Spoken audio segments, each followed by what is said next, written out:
Те, кто играет в World of Tanks давно, даже не задумывались о том, почему это тяжелые танки 10 уровня, а средние только 9.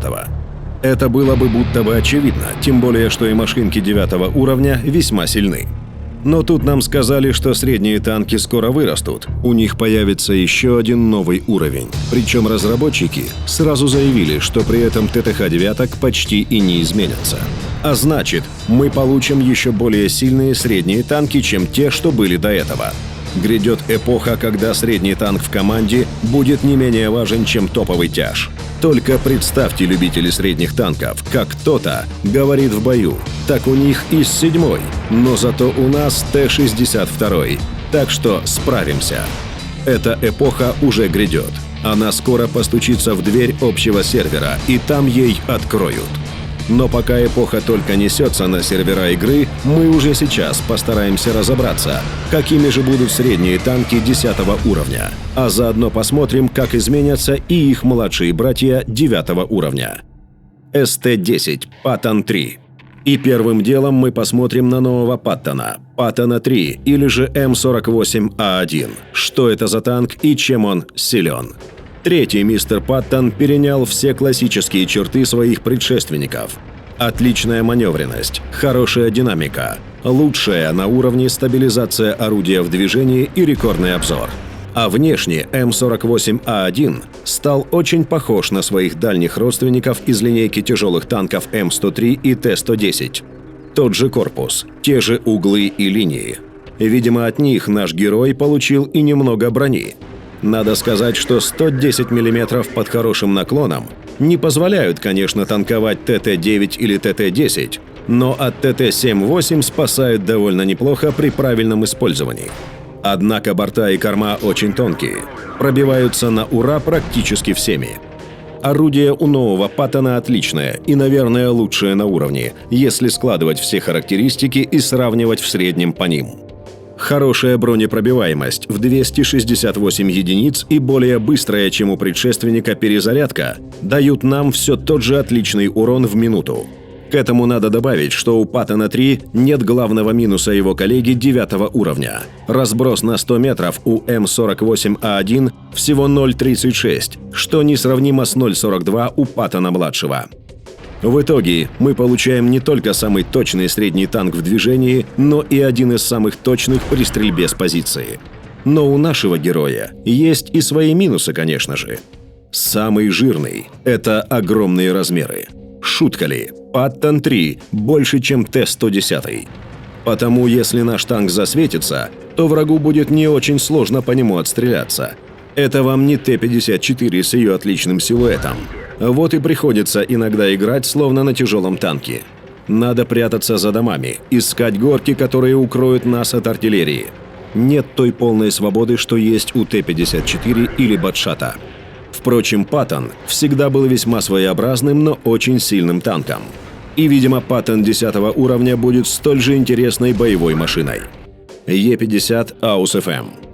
У Паттона 3 есть достаточно общих черт со своим предшественником, но у Е-50 Аус-ФМ их еще больше. У танка такое же бронирование, как и у оригинальной Е-50, тот же двигатель, те же рация, ходовая и приборы наблюдения. Так же, как и с Е-50, у СТ 10 уровня наибольший показатель запаса прочности среди всех одноклассников – аж 2050. При этом у нового танка чуть меньше масса, и это хорошо сказывается на динамике.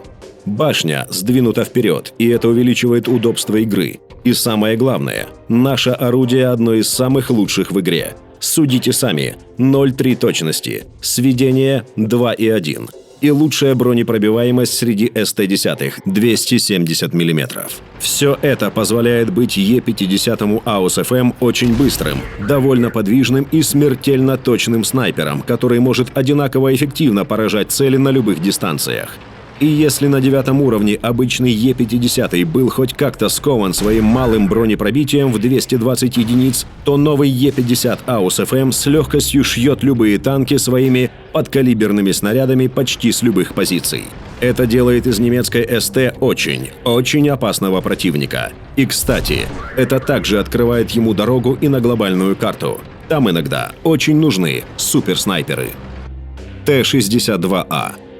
СССР на 10 уровне получил очень незаурядный и интересный танчик. Что же в нем такого необычного и чем он отличается от Т-54? Если по виду, они как минимум родные братья. Итак, по порядку. Во-первых, Т-62А больше, чем Т-54. На первый взгляд это незаметно, но при очном сравнении видно, что топовый СТ СССР чуть длиннее и шире. Это, конечно, минус. Но плюсом может оказаться переднее расположение башни, как и у Е-50 АУС-ФМ. Это позволит в городских перестрелках чувствовать себя чуточку комфортнее. Во-вторых, Т-62А, в отличие от Т-54, уже не может называться лучшим светляком среди СТ своего уровня. У нашего среднячка отобрали движок в 700 лошадей и дали взамен всего лишь 580 лошадок. А так как масса танка закономерно увеличилась из-за размеров, динамика заметно пострадала. Плюс максимальная скорость у танка всего лишь какие-то жалкие 50 км в час, что несравнимо с 56 у Т-54. Казалось бы, всего лишь 6 км в час, но на поле боя они очень сильно решают и позволяют в нужный момент быстро добраться до вражеской артиллерии и сделать необходимый засвет. Третье отличие – броня. Да, тут тоже все довольно печально. Лобовая броня корпуса всего 100 мм, как у Т-59. Очень и очень мало, учитывая, что у Т-54 целых 120. Но это, может быть, можно будет как-то компенсировать практически непробиваемой башней, у которой 240 мм под дикими наклонами. Корпусом на Т-62А уже не потанкуешь, но с другой стороны, это будет мотивировать владельцев данных СТ играть более динамично, ориентируясь скорее на маневр и стрельбу, чем на броню и вытанковывание урона.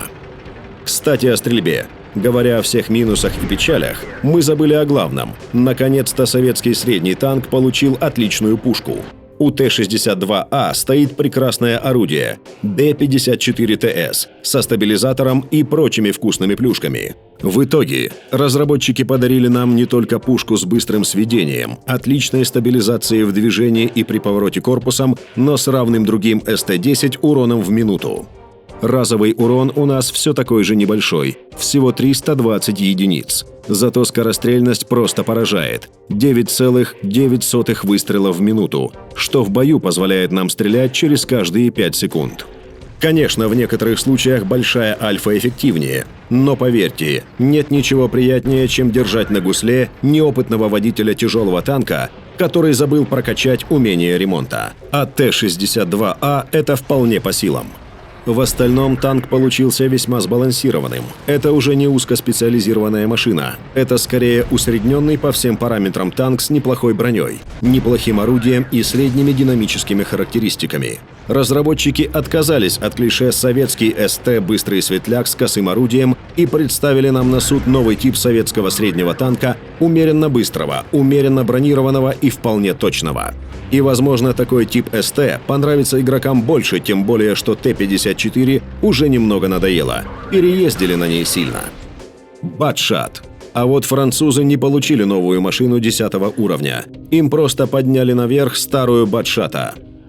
Что же сделали с этим танком? Во-первых, добавили прочности. Батшат, конечно, все равно наиболее худенький из одноклассников, но теперь его 1800 единиц прочности позволяют пережить на 1-2 попадания больше. В остальном все по-старому, кроме орудия. Да, теперь у Батшата не 100-миллиметровое орудие, а целых 105-миллиметровое. Оно другого размера, выглядит иначе, и хотя короче сотки, ТТХ его ввергают в ужас. Теперь у французов в барабане не 6, а 5 снарядов. Все они наносят в среднем 390 урона, и перезарядка равна 37,5 секундам. Перезарядка же внутри барабана 2,7 секунды. И нельзя не отметить, что разработчики, вводя новое орудие для Батшата, хорошо поработали над сведением и стабилизацией оного. Теперь Батшат не боится стрелять сходу на небольших дистанциях, а стрельба с места после остановки не заставляет заснуть из-за очень долгого сведения. Разброс при повороте башни или корпуса тоже вполне приемлемый. Но главное даже не это. Главное – это около 2000 урона с барабана, которое мы имеем в кармане, и ужасающая бронепробиваемость в 259 единиц. Что это значит на поле боя? Это значит, что мы практически гарантированно можем слить в одну калитку любой тяжелый танк 9 уровня и почти гарантированно делаем недееспособным любой тяжелый танк 10 уровня, который с остатком прочности сможет сделать чуть более, чем ничего. Это, конечно, если все ваши снаряды попадут в цель и пробьют ее. А если говорить про взвод батшатов, то это просто апокалипсис в чистом виде. 6000 урона на троих. Это позволяет аннигилировать целые вражеские взводы и фланги. Но, как и раньше, играть на батшате довольно-таки сложно. И смогут пользоваться всеми его преимуществами только сильные игроки. Все владельцы нынешних средних танков 9 уровня одновременно очень боялись и очень хотели ввода СТ-10. С одной стороны, так не хочется прощаться с уже ставшими почти родными Т-54, М-46 Паттон, Е-50. С другой, очень интересно, что же для нас подготовили разработчики на 10 уровне. Все самые жестокие опасения самых боязливых танкистов не оправдались. Топовые орудия с отличным уроном и пробиваемостью никто у СТ-9 забирать не стал. То есть с пониженным балансным весом, не 9,5, а 9,0, как и должно быть, наши среднячки будут отлично нагибать на своем уровне. Но что-то ведь должны же были отобрать. Так и случилось. Во-первых, у СТ-9 забрали рекордно большое количество прочности для своего уровня. Теперь запас здоровья больше соответствует их классу техники, и нет такого большого разрыва между 8 и 9 уровнем средних танков. А во-вторых, среднячков понерфили по мелким нюансам. Е-50 снизили скорость поворота, увеличили разброс и снизили скорострельность. Паттон почти аналогично. Немного лишился обзора, стабилизации орудия в движении и подвижности. Но что интересно, Т-54 при этом практически не нерфили. Даже наоборот, советскому СТ улучшили комфорт езды в стоковой комплектации и серьезно улучшили стабилизацию орудия в топе. Видимо, тут сказались комментарии многих игроков, которые считали Т-54 наиболее слабым СТ 9 уровня. Так что не стоит бояться, что ваша техника, ваша давно прокачанная и любимая техника вдруг стала мусором. Отнюдь. Танки в чем-то даже стали сильнее, учитывая изменения балансного веса. Ну а нерф он весьма незначительный. А вот такие изменения происходят с игрой версии 0.75.